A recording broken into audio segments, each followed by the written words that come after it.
She walked into First Federal's grand marble lobby, confident and unhurried, until she reached the teller's window and found herself blocked.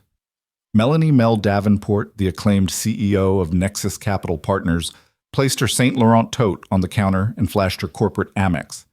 The teller's eyes narrowed. "I'm sorry, ma'am, we can't process that withdrawal today," came the clipped reply.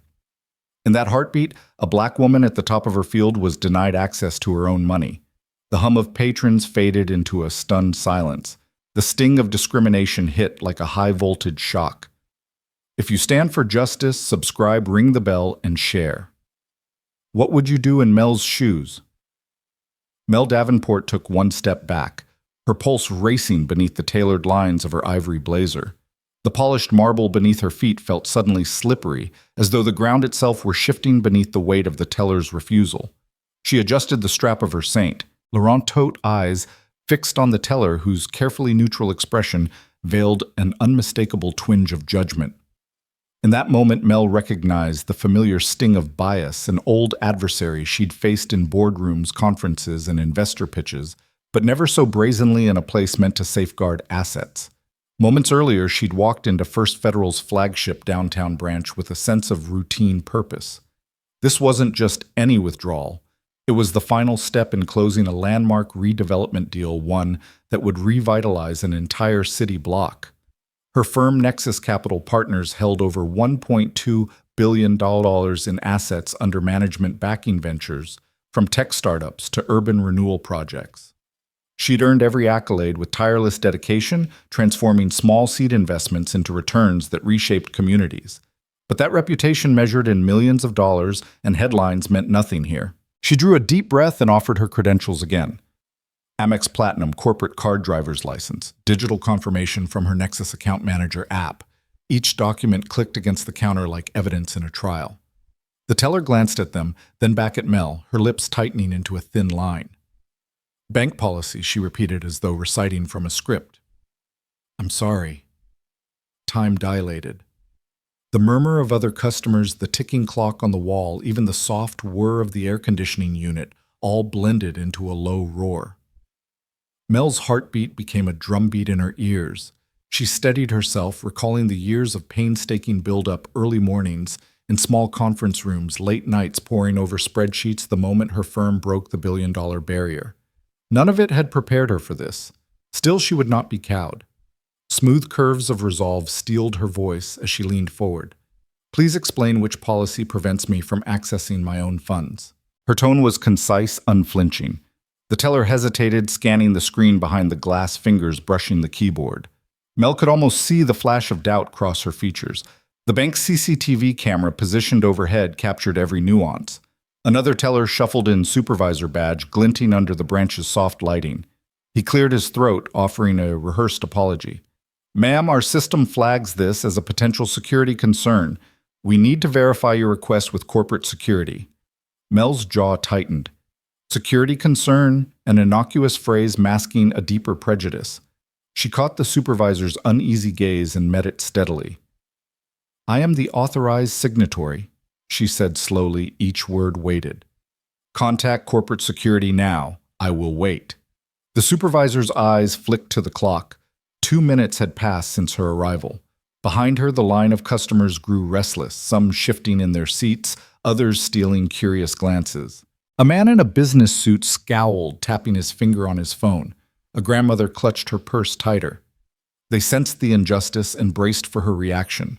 Mel reached for her phone and tapped the screen to open her secure Nexus app. It displayed the pending wire $450,000 tagged to the redevelopment project authorized and scheduled. She held the phone up to the glass. "There," she said with quiet authority. "You have the app notification. My funds are ready." The supervisor peered at the screen, then at her, the hesitancy in his posture now mingled with embarrassment. Still, the clerk refused. "I understand, Ms. Davenport," he said, voice faltering, "but policy is policy." Mel's pulse thundered. She considered walking out, leaving the irony of a financial titan pushed to the margin, but retreat wasn't her style. Instead, she tapped her earpiece discreetly and whispered, "We may need to escalate." The phrase was a signal to her general counsel standing ready by phone. In that moment, she shifted from aggrieved client to poised leader, preparing her next move. Behind the counter, the supervisor conferred quickly with a security officer who had appeared as if summoned by the tension itself. The officer's stern expression said it all. They'd never expected a confrontation on the floor of First Federal. Mel watched them, her presence expanding to fill the space. Her competitors, her investors, her colleagues, she carried their expectations with her. This was more than a withdrawal. It was a stand against the complacent acceptance of discrimination. She raised her voice slightly, not shouting, but firm enough to command attention across the lobby. "I appreciate your diligence," she said, "but I've confirmed my identity and authorization. If corporate security needs more information, they can contact me directly. In the meantime, you will process this withdrawal without further delay." The customers' murmurs grew louder in support, a charged hum of solidarity. The teller's hands hovered over the keyboard. A slow scan of the branch manager's office revealed a door suddenly open. The manager herself, a poised professional in a tailored suit, stepped out and met Mel's gaze. No words were exchanged, but the manager's stance softened, recognition dawning that this was more than a routine security check. It was a confrontation with systemic bias. With an audible sigh, the teller released the drawer's lock. The cash stacks of crisp bills was counted and slid across the counter onto the glass surface. Mel watched every bill, every movement with steely focus. When the drawer finally opened, she collected the notes with steady fingers, each one a symbolic reclamation of her rights. The camera overhead captured the moment, the cash in her hand, the teller's downcast eyes, the crowd witnessing justice in action. Mel tucked the bills into her tote and retrieved her Amex, carding it back into her wallet with deliberate calm. She offered the manager a nod of acknowledgement. "Thank you," she said quietly, voice infused with the conviction of someone who refuses to accept indignity. Then, holding her head high, she turned and walked out, every step echoing through the marble lobby like a pronouncement. Prejudice may block your path, but resolve will forge a way. As the automatic doors whooshed closed behind her, Mel exhaled, the adrenaline ebbing into a steady satisfaction. She had faced down bias, asserted her authority, and walked away with not just her cash, but with a message: dignity denied demands action. And in that 6-minute battle, she had both reclaimed her funds and paved the way for the accountability yet to come. Mel Davenport's story began long before the marble pillars of First Federal came into view. She was the eldest of 3 children, raised in a modest townhouse on the city's east side. Her mother, a public school teacher, instilled in Mel the belief that education was the great equalizer. Her father, a bus driver, taught her that hard work and integrity were non-negotiable. From childhood science fairs to high school debate championships, Mel pushed herself beyond comfort zones, and scholarships to a top prep school followed, setting the stage for her extraordinary trajectory. At Harvard, Mel majored in economics and immersed herself in student government and finance clubs, earning a reputation as both a sharp negotiator and a compassionate leader. She landed an internship on Wall Street the summer before her junior year and never looked back. At Sullivan & Reich, she cut her teeth on mergers and acquisitions, mastering the art of reading markets and people alike. By 26, she had earned promotion to vice president, a rare feat that caught the attention of the investment community. Evening news segments spotlighted her as a Wall Street wunderkind, the young woman rewriting conventional wisdom about finance and gender. Yet at the height of her New York success, Mel felt a pull towards something more meaningful than corporate titans and ticker symbols. She'd watched her hometown struggle, once booming factories, shuttered small businesses starved of capital, neighborhoods left without opportunity. After a particularly telling boardroom negotiation that weighed quarterly earnings against community impact, Mel realized she could leverage her Wall Street acumen for social good. So at 30, she packed her dreams and returned home. With a lean team in a modest office above a coffee and cupboard on Main Street, Mel launched Nexus Capital Partners. Her vision was clear: deploy sophisticated financial tools, venture funding growth, equity, strategic partnerships to local entrepreneurs who'd been overlooked. Early successes came in the form of a bakery chain that tripled its locations, a tech startup developing affordable solar panels, and a craft brewery that became the city's cultural heartbeat. Each win reinforced her commitment. This was not philanthropy, but purposeful, profit-driven investment that elevated both investors and communities. Within 5 years, Nexus Capital's assets under management soared to $1.2 billion.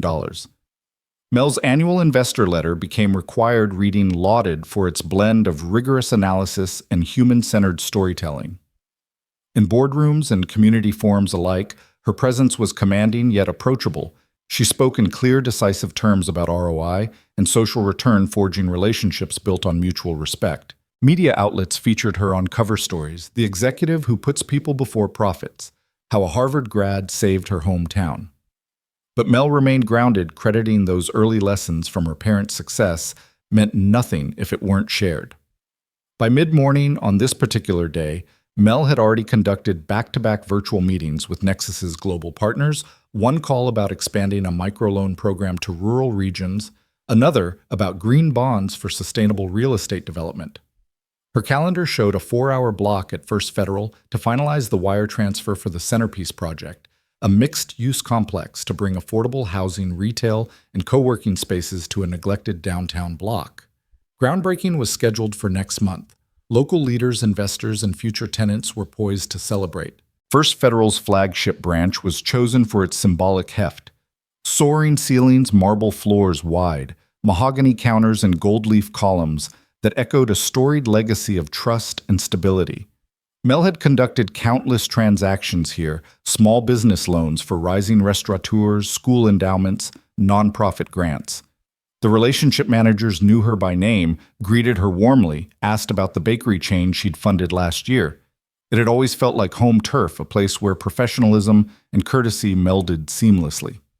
Stepping into that grand lobby, Mel should have felt a surge of anticipation, the easy confidence of a CEO who knew her ground. Instead, she felt a twinge of tension, nothing she could have anticipated in her wildest scenario. After her earlier triumph in advising global markets and shaking up New York finance, she had never imagined being denied access to the very bank she'd trusted to safeguard her firm's success. Yet there she stood, poised at the counter, credentials in hand, and barred from accessing her own funds. The betrayal of first-class service cut deeper than any technical glitch or paperwork hiccup. It was personal, it was unjust, and it demanded a response. Her mind flicked back to Nexus's core values: integrity, dignity, empowerment. A bank's refusal to honor a routine transaction contradicted every principle she had championed. She recalled the conversation she'd had with small business owners about dignity in commerce, the pride hospitals felt in delivering respectful care. These were not just abstract ideals. They were the foundation of every long-term relationship. A quick read of the bank's mission statement, committed to trust and community, felt like an echo of betrayal when set against the teller's clipped bank policy. The sunlight streaming through First Federal's arched windows cast a warm glow across the marble glinting off Mel's tailored blazer. Each golden ray underscored the gravity of what was happening. A microcosm of systemic bias operating in a gleaming philanthropic-branded setting. She knew then that this moment would not simply be another footnote in her career. It would become a defining test of her resolve to uphold dignity in the face of discrimination, to demand respect when it's withheld, and to turn a personal affront into a public declaration of accountability. She squared her shoulders, recalling the countless entrepreneurs who'd braved far worse obstacles: denials from venture capitalists, red tape from agencies, skepticism from communities. Each time, Mel had coached them to channel frustration into strategy, to trade anger for action. Now it was her turn to walk that path. With determination tightening her jaw, Mel prepared to convert this moment of injustice into a trigger for change, one that would reverberate beyond First Federal's marble walls and onward through the fabric of business and community alike. Moments earlier, Mel had slid her sleek corporate card across the counter along with her official ID badge clipped to its lanyard. She followed with the printed wire instructions, her calm confidence reflected in every precise gesture. The transaction had been pre-approved through Nexus Capital's secure banking portal. Notifications pinged her phone almost instantaneously, confirming the release of funds. All the boxes were checked, every protocol followed. And yet here she stood at the heart of First Federal's vaulted lobby, waiting for a simple withdrawal that would pave the way for a major redevelopment project. The teller, a woman in her 20s with a tight bun and navy blue uniform, held Mel's documents in one hand while crossing her arms with the other. Her eyes flicked up to Mel's, then to the line of customers behind her, a man adjusting his designer tie, a mother soothing a restless toddler, a retiree clutching a handbag. They watched as quiet spectators, their curiosity tinged with unease. Security cameras overhead tracked every glance, every flicker of hesitation. Mel watched the teller's lips press together, saw the slight pause before her words came. "I'm sorry, ma'am," she said, voice even but hard-edged. "We can't process your withdrawal today." The words landed like a blow. Mel's heartbeat skipped, then thundered as she met the teller's gaze. Her mind flashed back to her firm's balance statement, the digital vault where every transaction lived in precise clarity. Yet none of that mattered in the teller's frame of reference. Instead, policy had become the final arbiter, trumping proof credentials and hundreds of hours she'd spent shepherding investments to fruition. Mel inclined her head, keeping her tone measured. "Which policies?" she asked, the words clear and calm belying the heat rising in her chest. The teller tapped at her keyboard without a word, eyes fixed on the screen. The quiet hum of the lobby seemed to swell, as if the walls themselves leaned in to hear the answer. Behind Mel, the line shifted. The man in the suit cleared his throat, the retiree shifted her weight, the toddler's feet shuffled. Each movement amplified the tension, each tick of the clock marked the magnitude of the slight. This wasn't just a denied withdrawal. It was a public denial of her status, her identity, her right to her own money. The teller punched a few keys and blinked at the monitor. "It's a security flag," she said, finally looking at Mel. "Your account is flagged for review. We need authorization from corporate security." Her voice was polite, so polite and deeply unsettling. It implied suspicion, an unspoken assumption that Mel's request was somehow unorthodox or illegitimate. Mel kept her jaw firm, refusing to let anger override her composure. She unfolded the printed wire instructions and slid them closer to the glass.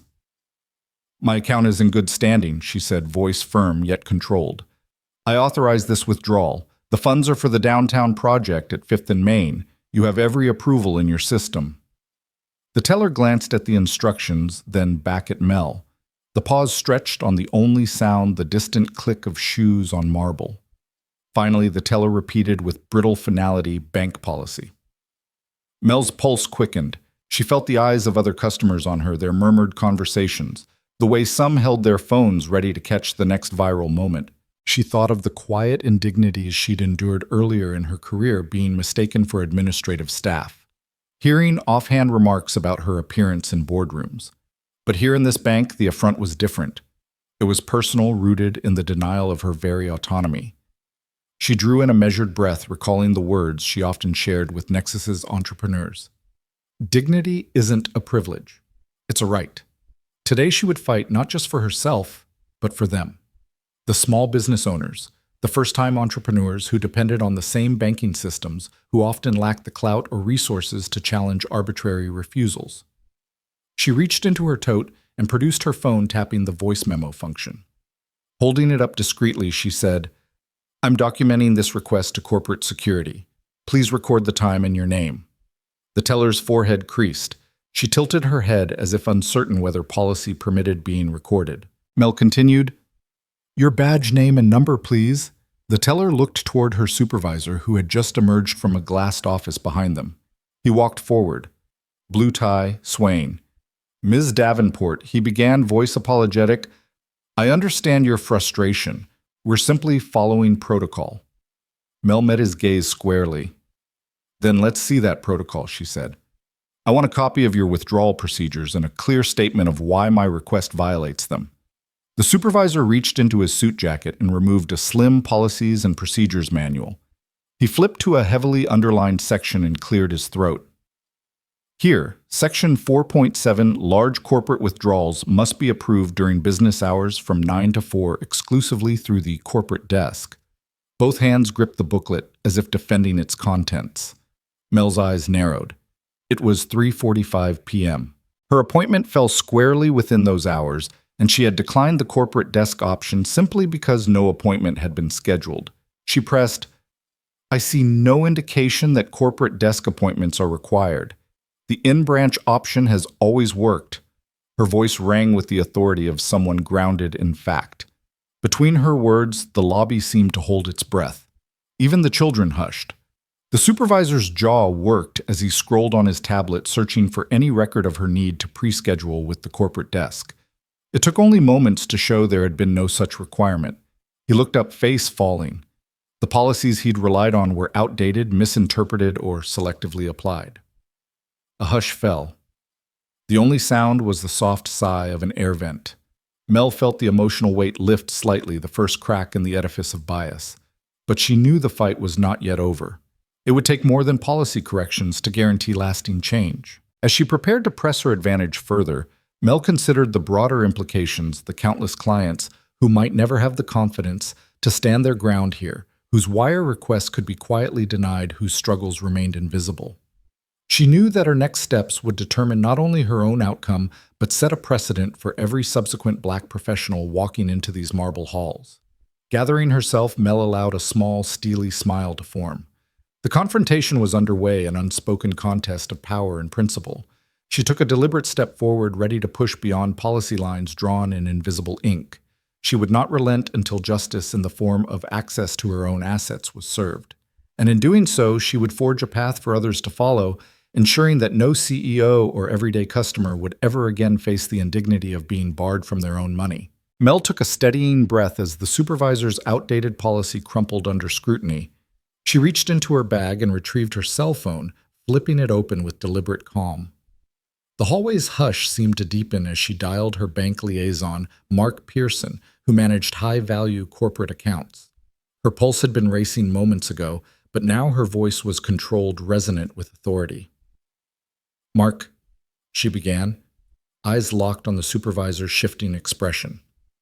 "This is Davenport. I've provided every credential, every authorization. Release the funds immediately or explain in full who is blocking this withdrawal."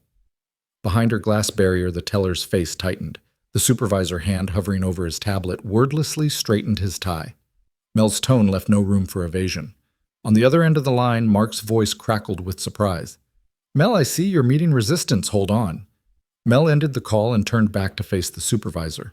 Her posture was poised, her gaze unwavering. "I've met every requirement you've cited," she said quietly. Yet the silence in the lobby amplified each word. "Now tell me who has the authority to deny a verified CEO access to her own capital." The supervisor blinked, searching Mel's face for a sign of compromise. Whispers rustled through the nearby customers. An investor in a pinstripe suit shifted in his chair. The grandmother clutched her purse tighter. The toddler ceased his fussing. The lobby's marble columns and gold-lettered signs, symbols of stability, now felt like an echo chamber for institutional failure. Overhead security cameras continued their silent watch as Mel held the room's attention in her palm. Voiceover might cut in here. Will she accept this or strike back? Mel pressed her advantage. Her voice remained calm but carried the metallic weight of someone who had won boardroom battles by sheer force of intellect. "If you cannot authorize this withdrawal, I want the name and position of the individual denying it, and I want immediate communication with corporate security." She allowed the pause to stretch, letting the gravity of her demand settle over the assembled staff. Her hand hovered over her phone, ready to record, if necessary, a digital witness to any further stall tactics. A bank assistant in a crisp blazer approached, whispering urgently into the supervisor's ear. The supervisor's brow furrowed as he conferred with this new arrival. Mel observed every shift in their posture, the assistant's furtive glances, the supervisor's stifled sighs. She stood unmoving, emanating composed authority. In that moment, she embodied every lesson she'd taught her entrepreneurial clients: patience paired with pressure, respect blended with resolve. The tide had turned. Bias and bureaucracy now faced a CEO unwilling to accept their hollow excuses. The assistant excused herself with a curt nod and disappeared behind a wood-paneled door marked Security Liaison. Mel allowed herself a brief, satisfied nod. The supervisor's composure fractured completely. He removed his glasses and rubbed the bridge of his nose. Mel's calm had revealed the absurdity of his position. She unfolded her arms and stepped away from the counter, letting the assistant's absence mark the hallway as a chamber of accountability. Moments later, the assistant returned with a tall man in a dark suit, Senior Security Officer James Caldwell. His eyes were stern but professional as he met Mel's gaze. She inclined her head in greeting, voice still measured. "Officer Caldwell, thank you for arriving. I've been cleared by every system in your network. Please confirm my withdrawal and authorize the wire." Caldwell studied her ID badge and the digital confirmation on her phone. The attendant teller watched with wide eyes as Caldwell tapped his tablet twice, then met Mel's unwavering gaze. Ms. Davenport, the flag was a false positive. I'm authorizing your withdrawal now. An audible click sounded as the teller's terminal unblocked the transaction. Mel allowed herself a small, controlled exhale. The teller unlocked the cash drawer and began counting the notes with trembling hands. The lobby's tension dissipated in a collective sigh as Mel's funds were released. She collected the cash, ensuring each stack was correct, then closed her wallet, her composed challenge having shattered the barrier of prejudice. As she tucked her card and documents back into her tote, Mel turned to Caldwell. "Officer," she said, tone respectful yet firm, "I appreciate your prompt resolution, but I expect a full report on how a false flag reached a senior client. Bias hides in process and we must root it out." Caldwell nodded, scribbling notes. Mel's final words to the teller and supervisor were soft but unambiguous. "Let today's lesson guide your policies and practices. Every client deserves swift, respectful service." Mel strode out of the lobby, her steps sure and unhurried. The echo of her heels on marble proclaimed her triumph, not born of anger, but of composed challenge and firm accountability. Her pulse had returned to its steady rhythm, and her mind was already charting the path ahead, policy audit, staff training, and a public statement to ensure no CEO and no customer would ever be denied dignity at First Federal again. The fight for justice, she knew, was continuous, and today her resolute challenge had shifted the balance. Mel stood just beyond the photographer's line, her posture upright yet unhurried as the bank's atmosphere charged around her. Behind the teller's glass, the supervisor exchanged urgent whispers with a trio of managers huddled beneath a sign reading Corporate Services. Their faces muted behind the tinted glass reflected a quiet crisis eyes darting between their screens and Mel's calm figure. In the lobby, the polished marble floor gleamed like a silent witness to the confrontation, each tile a stark contrast to the swell of unvoiced accusation filling the space. Security guards in crisp uniforms now hovered near the entrance, their polite smiles stiffening as if rehearsed for far friendlier scenarios. One leaned close to the other, nodding subtly toward Mel's tote. The other nodded back, glancing once more at her socialite bag, its luxury a bold statement beside the LED ticker displaying the bank's current interest rates. The irony was hard to ignore, the prestige of First Federal's brand standing in sharp relief against its refusal to honor her corporate request. Behind Mel, the customer queue had grown restless. A man with a tailored charcoal suit tapped his foot on the marble fringe, checking his watch. A grandmother shifted her weight anxiously, the elastic band of her purse cutting into her wrist. A freelance photographer perched by the side entrance zoomed in on the ledger's green digits that stubbornly refused to flip. Each rustle of impatience rippled through the lobby like a silent drum cadence synchronized to the drumbeat in Mel's chest. She pressed her lips together reflexively, inhaling the cool scent of polished stone and soft perfume wafting from the nearby fragranced candle display. Her breathing, once measured, now caught in her throat as she watched the supervisor's hands hover over the corporate terminal. "System glitch," he'd said. "Verification delay. New protocol." Each excuse rang hollow-sounding in Mel's ears like a mantra conjured to mask prejudice. The teller's earlier words, bank policy, reverberated as though etched into the marble itself. Mel's heartbeat propelled a filmic swell in her mind, pulsing insistent. She imagined the scene under a cinematic lens, the lobby's bright lights dimming into spotlighted focus on her figure, then cutting to the errant policies flickering across the supervisor's screen. In that mental cut, she saw the power dynamic shift, prejudice cornered by persistence. Still, she waited, letting each second amplify the stakes. Every tick of the lobby clock marked a choice. Continue this standoff, or allow discrimination to slip by unchallenged. Her gaze flicked to the reception desk at the far end, where the bank's branch manager stood behind a low partition phone pressed to his ear. He pondered, the call eyes crinkling in concentration. Her earlier demand to name the individual blocking her funds and to bring corporate security into the loop had evidently reached him. She saw the tension in his jaw as he communicated with the security liaison. Above him, the bank's mission statement glowed, "Committed to excellence and community." Excellence now looked like obfuscation community, a distant afterthought.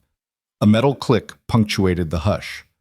The assistant who'd returned with Officer Caldwell stepped forward to tap the teller's shoulder. The teller's eyes widened as though the very idea of being corrected was foreign. Caldwell's black suit and measured stride lent the scene an air of formal inquiry, a corporate version of a judge taking the bench. Mel's heart steadied at his presence. She knew that once the security office acknowledged the error, the bank's facade of neutrality would crack. Yet even Caldwell needed to confirm data. His fingers danced over his tablet screen, then he tapped a button that transmitted the final authorization. Mel watched as the teller's terminal beeped, indicating the freeze on her withdrawal had been lifted. But she resisted stepping forward. This was not an instant to celebrate. It was the precipice of real change. She observed the collective intake of breath from the employees' faces. Softened shoulders, relaxed apologies forming like fragile frost. Outside the branch, the day's sunlight dipped behind a passing cloud, casting transient shadows across the lobby. Those shadows seemed to mirror the shifting mood within, from harsh glare of prejudice to softer acceptance of accountability. Mel's breathing normalized as the terminal unlocked, but her instincts told her patience was not yet finished.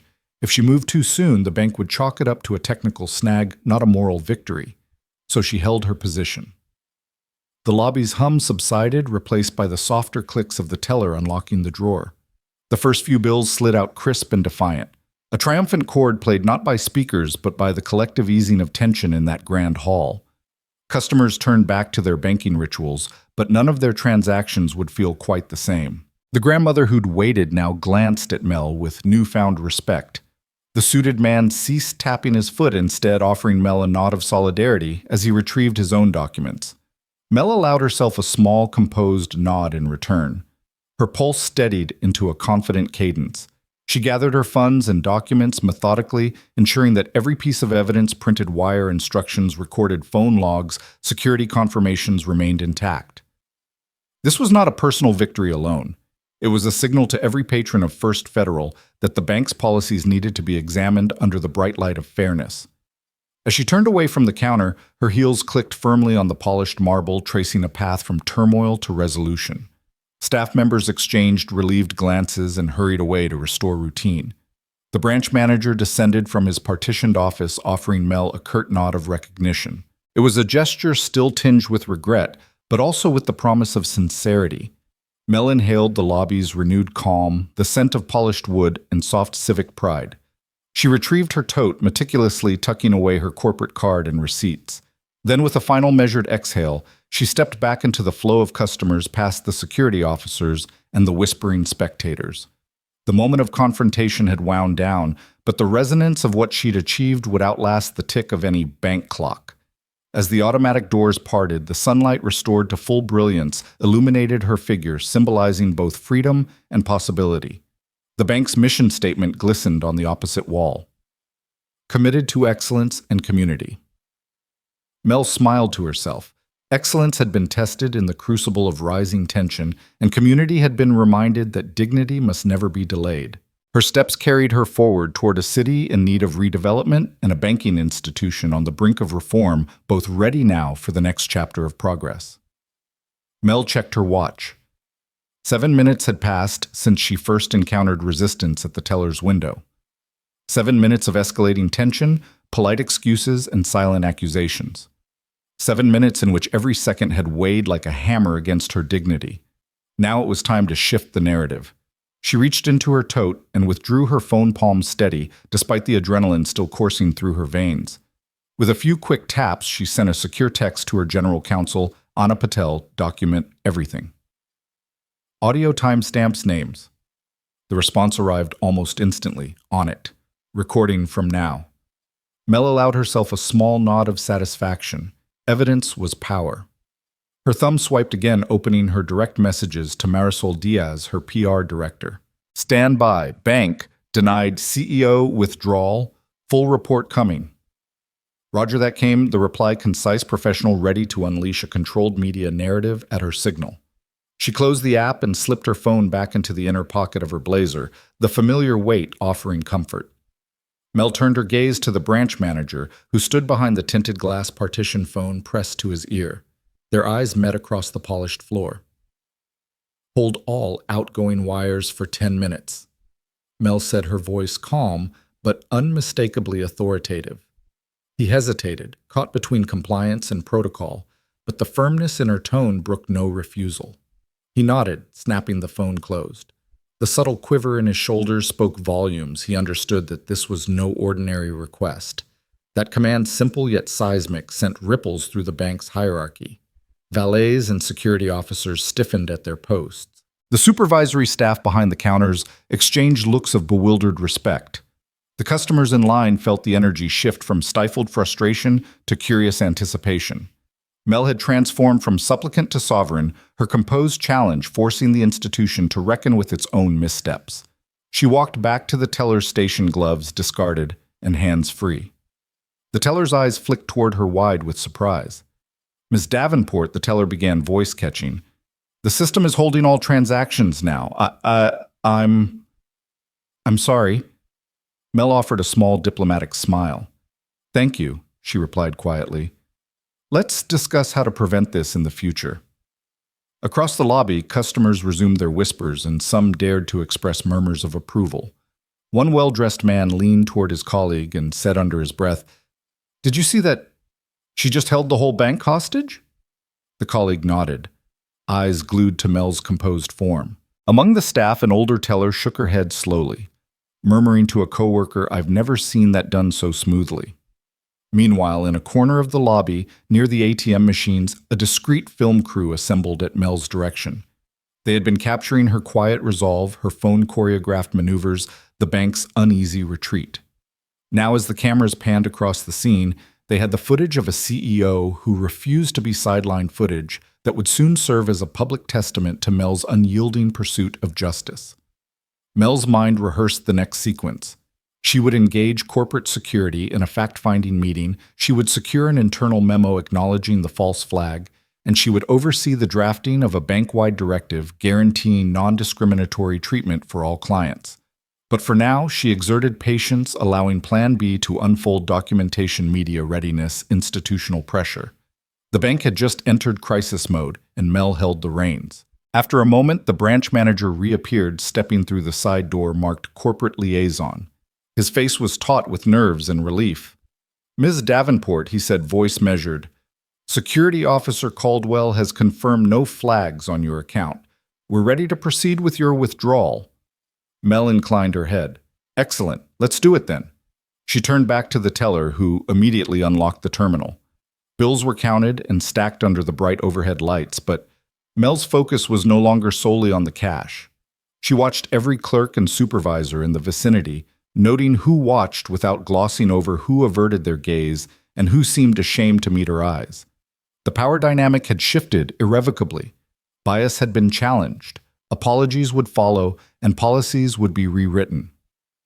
As the final notes slid across the counter, Mel gathered her documents and cash with calm precision. Her plan had worked flawlessly in 7 minutes. She had harnessed communication channels, media leverage, and institutional pressure to turn the tables. What began as a simple withdrawal had become a strategic masterstroke, one that bank executives and local newsrooms would analyze for weeks to come. Mel tucked the last bill into her wallet and returned her debit card to her tote. She looked up at the branch manager and said, voice inviting but unyielding, "Thank you. I trust you'll deliver on the training and policy updates we discussed." He swallowed and nodded, solemnity in his eyes. "Absolutely, Ms. Davenport. We will." With that, Mel turned on her heel and walked toward the exit, every step echoing in the now quiet lobby.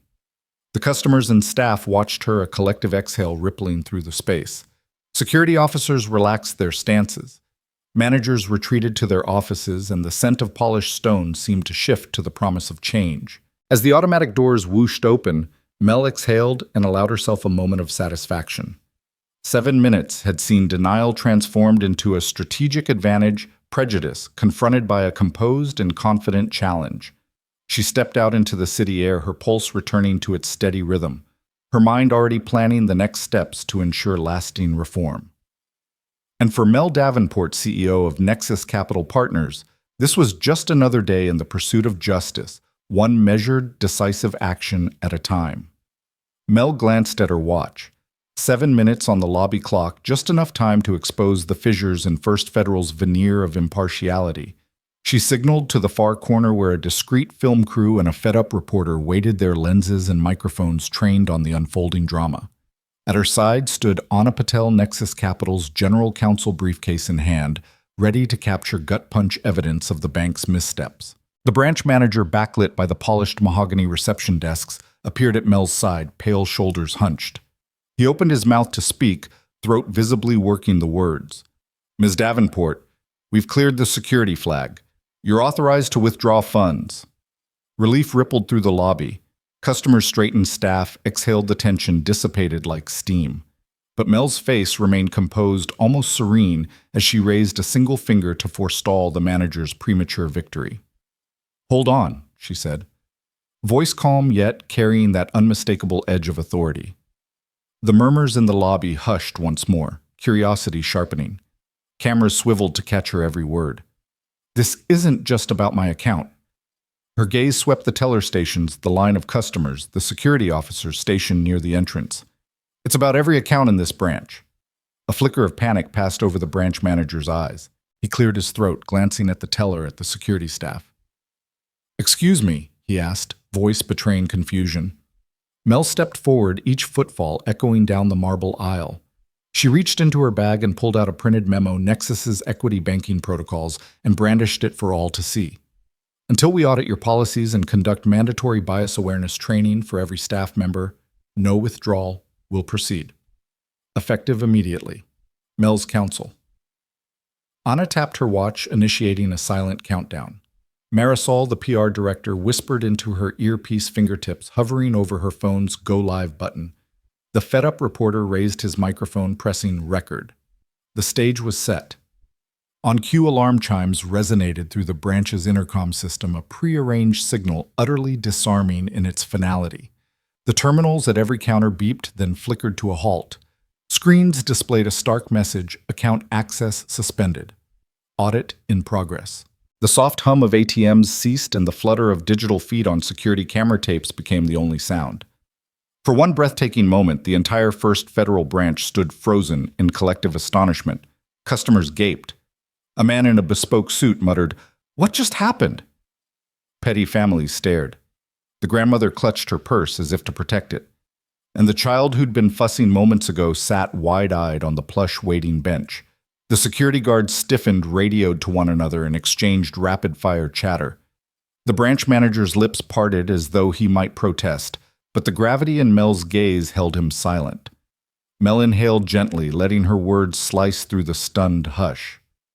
"You have a responsibility not just to one client," she said, voice measured, "but potent, but to every client who trusts you with their livelihood. Today I've shown that bias can bar even a CEO from her own funds. Tomorrow, we ensure it never happens again." She extended the memo toward the manager. "This outlines the audit framework, policy review, staff interviews, mandatory training modules, and quarterly public progress reports. Sign here if you agree." The branch manager swallowed the logjam of corporate protocol and public accountability colliding in his mind. He looked at Mel's counsel, then at Marisol, who nodded discreetly. He sighed, shot a glance to the supervisory staff who had gathered behind him, and signed on the dotted line.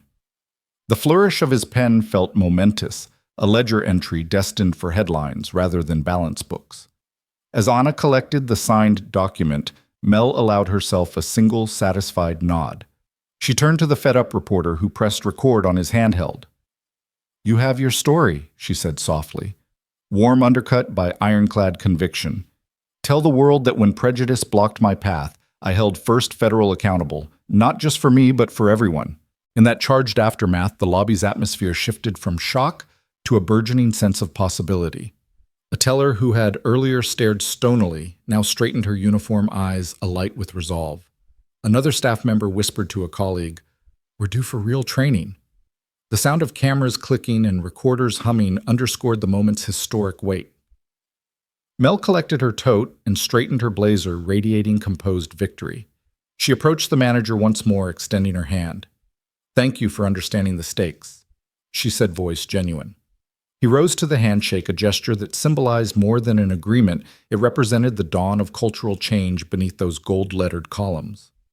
As she crossed the lobby toward the exit, Mel paused to give a final nod to the assembled customers. Their expressions ranged from admiration to relief. Some mouthed, "Thank you." Others simply watched her retreating figure. Security officers, now standing at respectful attention, stepped aside. The automatic doors opened, ushering her into the late afternoon light, where the next chapter of her mission awaited. Behind her, cameras captured the scene for posterity, a CEO who in 7 minutes transformed a routine withdrawal into a crusade for justice, freezing not just one account, but the complacent assumption that bias could ever go unchecked. And as the doors whooshed closed, Mel knew that this climactic twist would echo far beyond First Federal's marble halls, inspiring a movement of accountability in banks, businesses, and boardrooms everywhere. Mel drove away from the branch under the soft glow of late afternoon, but behind her, First Federal's lobby was already undergoing a quiet revolution. Within the hour of Mel Davenport's decisive intervention, the bank's communications team released a statement that rippled across every feed and inbox in the region. First Federal Bank apologizes for any client who felt unwelcome.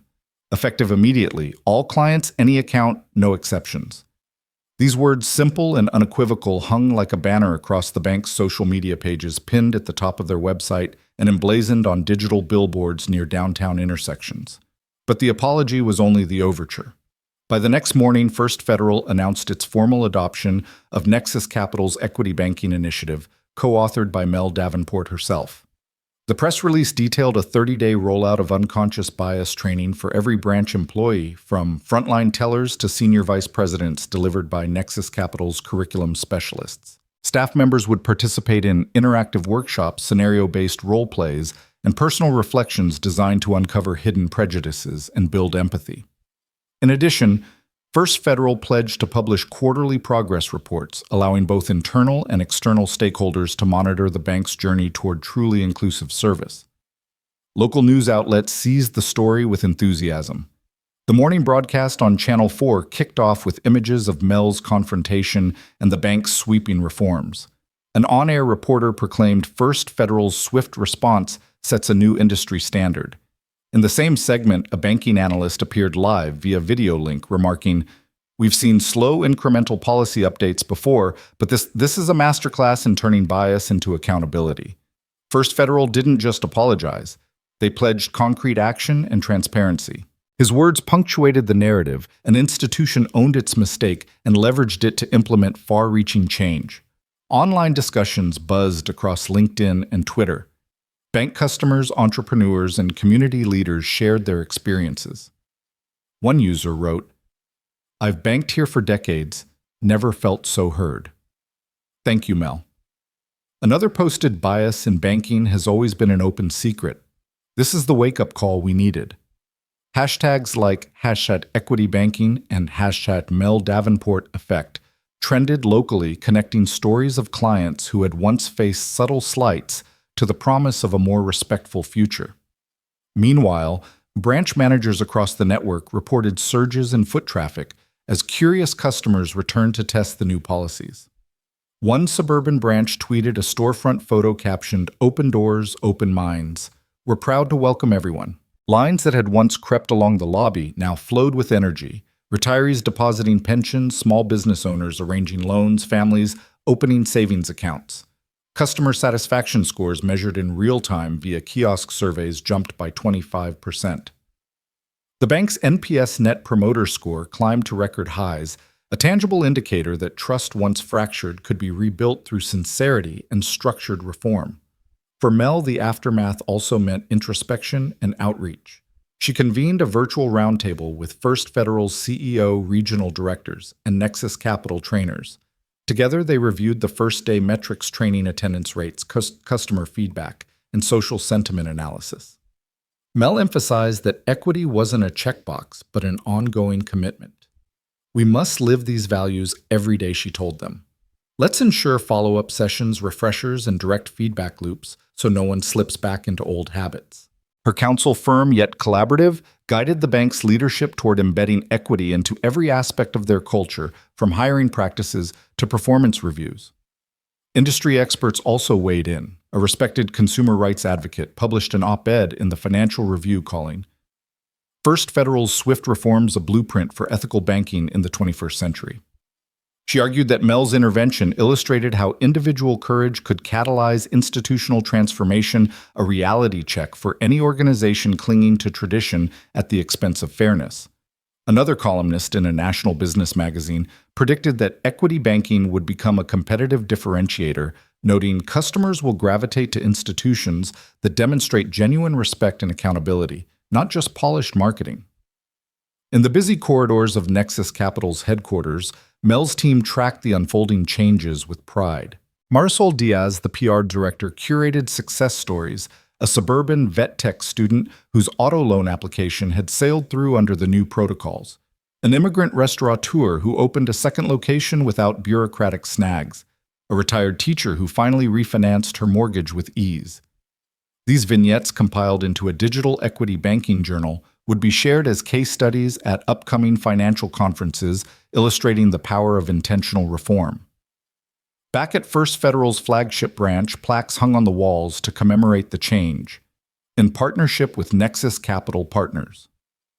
First Federal Bank commits to inclusive banking for all. Staff badges were updated to include a small emblem denoting Equity Ally.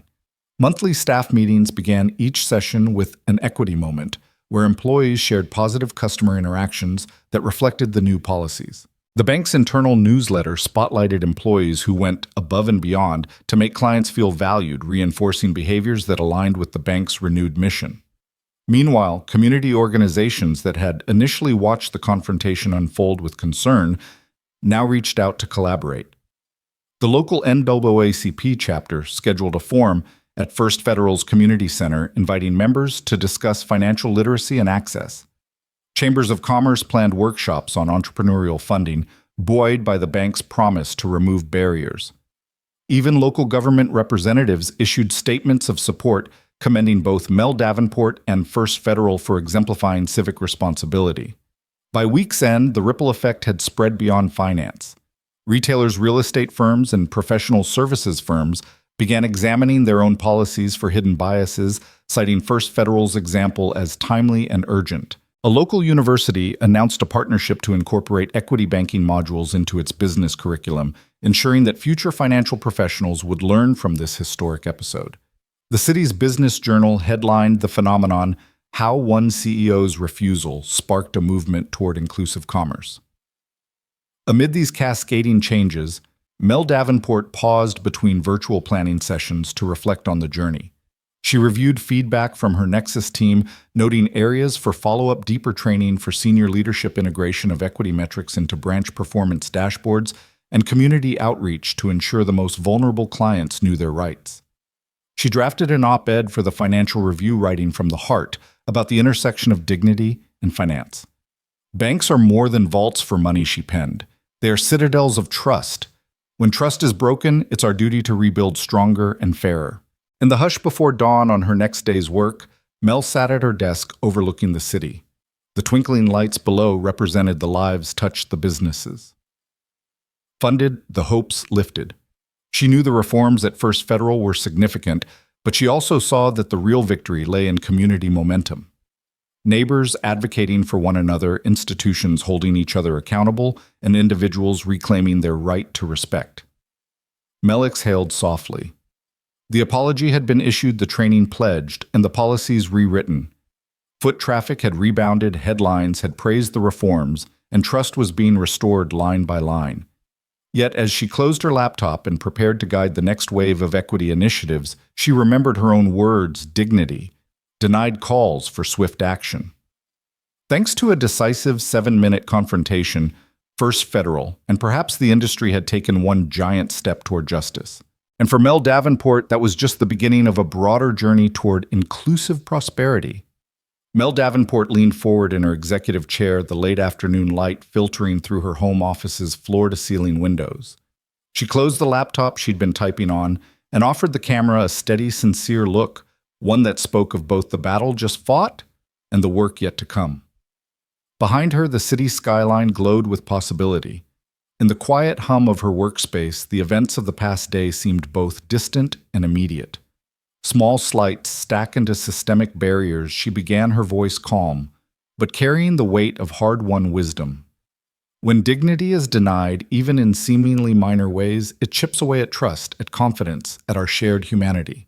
She paused, letting those words settle like embers in the quiet room. I've experienced that denial firsthand on a bank's lobby floor. Funds that rightfully belonged to my company and me were withheld under the guise of policy.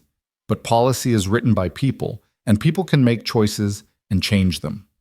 Mel's reflection was not one of triumphalist self-congratulation, but of collective responsibility.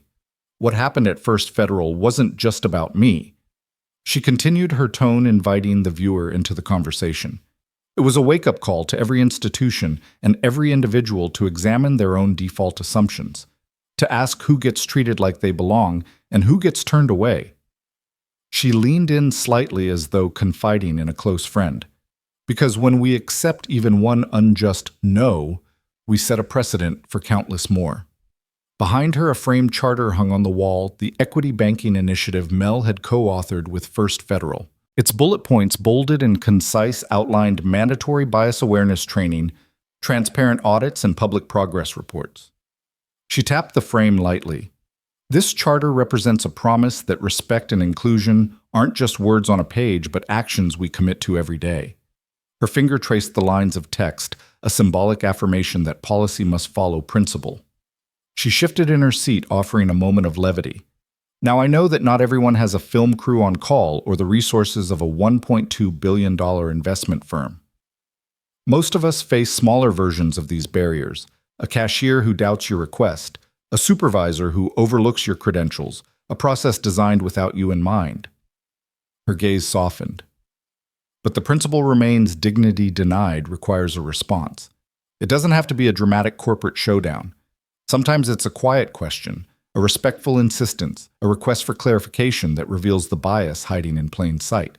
Mel paused to gather her thoughts. She wanted her call to action to resonate deeply, so she chose her next words with care. So I want to hear from you. What unfair barrier have you faced? Maybe it was as simple as feeling invisible in a meeting, or being told you didn't fit after an interview, or being overcharged because someone assumed you didn't know better. Share your story in the comments below. Your experience matters, and every story we share builds momentum for real change. Her tone shifted to one of solidarity. If you've ever felt sidelined, hit like to show you're not alone. And if you believe that justice shouldn't be delayed no matter the size of the slight, subscribe to this channel. Here, we'll continue to amplify voices, share strategies for accountability, and spotlight leaders like you who demand respect and drive reform. Mel leaned back, the light catching the silver threads in her hair, a testament to the years she'd invested in both personal and professional growth. We're at a crossroads, she said, voice steady and resolute. We can let these moments slip by, chalked up to bad luck or unfortunate policy. Or we can treat them as catalysts, opportunities to rewrite the rules and affirm every person, every transaction, every interaction deserves dignity. A gentle smile tugged at her lips. I believe in the second path. I've seen what's possible when individuals, C-suite executives, junior associates, everyday customers all stand up and speak out. We compel institutions to live up to their own lofty ideals, and in turn, we restore our own faith in progress. She paused, letting the viewer absorb the promise of that shared journey. Mel reached out and clicked the mouse, cueing a soft graphic that appeared in the corner of the frame, #equity in action. Below it, a prompt read, "Share your story," with a small camera icon and a microphone icon, symbols inviting video uploads and written comments. She nodded, satisfied. Use #equity in action to tag your posts and videos. Let's transform those slights into solutions and ensure that respect is non-negotiable. In the final moments, Mel's tone blended warmth with unwavering conviction. Thank you for being part of this conversation. Thank you for refusing to accept bias as normal. Together, we'll keep challenging the status quo. One respectful request, one policy overhaul, one bank, one business at a time. Because justice delayed is justice denied, and as I've learned, swift action demands respect. She reached forward, closing her laptop with a quiet click. The frame dimmed gently, leaving only her smiling face framed by the glow of possibility. And as the screen faded to black, her parting words lingered. Your voice matters. Use it, because change starts with us.